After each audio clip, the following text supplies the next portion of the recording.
चार चौघी किचन मध्ये केळफुलाची भाजी बनवणार आहोत। केळफुलाची भाजी किती जणांना माहित आहे किंवा किती जणांनी खाल्ली आहे? नसेल खाल्ली तर या पद्धतीने बनवून पहा। व्हिडिओ पूर्ण पहा, स्किप न करता। केळफूल कसे साफ करायचे, त्याची भाजी कशी बनवायची त्यासाठी व्हिडिओ पूर्ण पहा। इथे आपण केळफूल साफ करणार आहोत। त्याच्यावरच्या लाल पाकळ्या काढून त्याच्या आतमधले केळफुलाची फुलं काढून घेणार आहोत। पूर्ण सफेद कलरचा कोंब निघेस तोपर्यंत त्याच्या पाकळ्या काढून घ्यायच्या आहेत आणि फुलं काढून घ्यायची आहेत आपल्याला।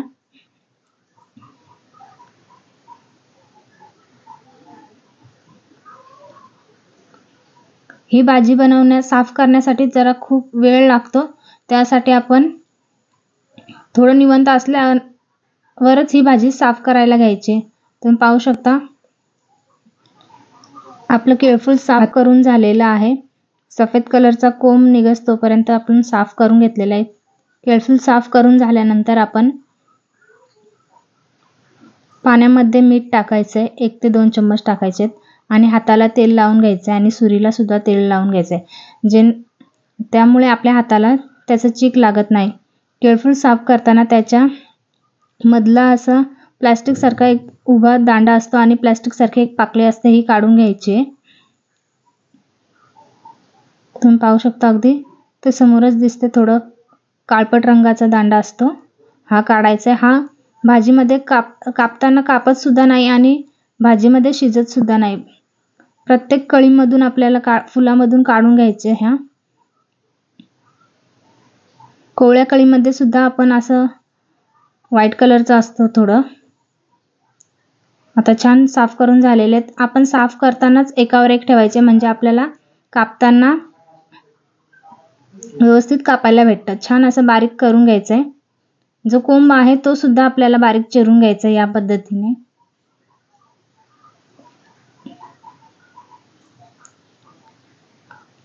आपलं केळफूल आता बारीक करून झालेलं आहे।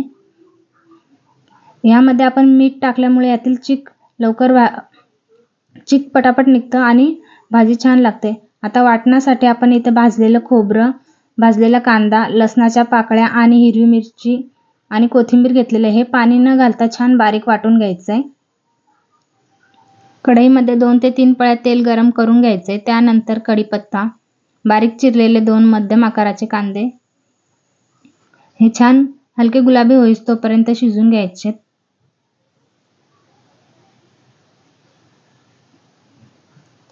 हलके गुलाबी झालेले आहेत, त्यामध्ये हळद, आगरी मसाला, धने पावडर, गरम मसाला घालून परतून घ्यायचे।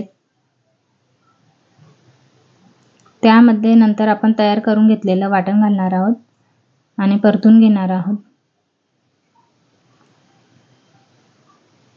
चवीनुसार मीठ घालून परतून घेऊयात।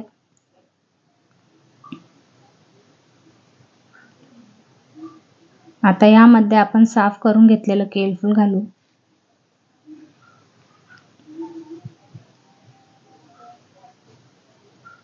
आणि हे सुद्धा परतून घेऊया। केळफूल परतून झालेलं आहे। आता यामध्ये आपण थोडंसं कोकम घालणार आहोत। तुम्ही कोकमाऐवजी चिंच घालू शकता, जर तुमच्याकडे कोकम नसेल तर। ह्याने भाजीला खूप छान चव येते। आणि परतवून यावर झाकण देऊन 10 ते 12 मिनिटांसाठी आपण शिजवून घेणार आहोत। 10 ते 12 मिनिटांमध्ये आपण एकदा किंवा दोनदा झाकण काढून परतून घेणार आहोत। मस्त अशी आपली 10 ते 12 मिनिटांनंतर केळफुलाची भाजी झालेली आहे। यामध्ये आता आपण बारीक चिरलेली कोथिंबीर घालूयात वरतून। तुम्ही सुद्धा खूपच पौष्टिक अशी केळफुलाची भाजी बनवून पहा आणि कमेंट करून सांगा कशी झाली ते। आणि तुम्ही जर या चॅनलवर नवीन असाल तर अशाच नवनवीन रेसिपीजसाठी चार चौघी किचनला सबस्क्राईब करा, लाईक करा, शेअर करा। धन्यवाद।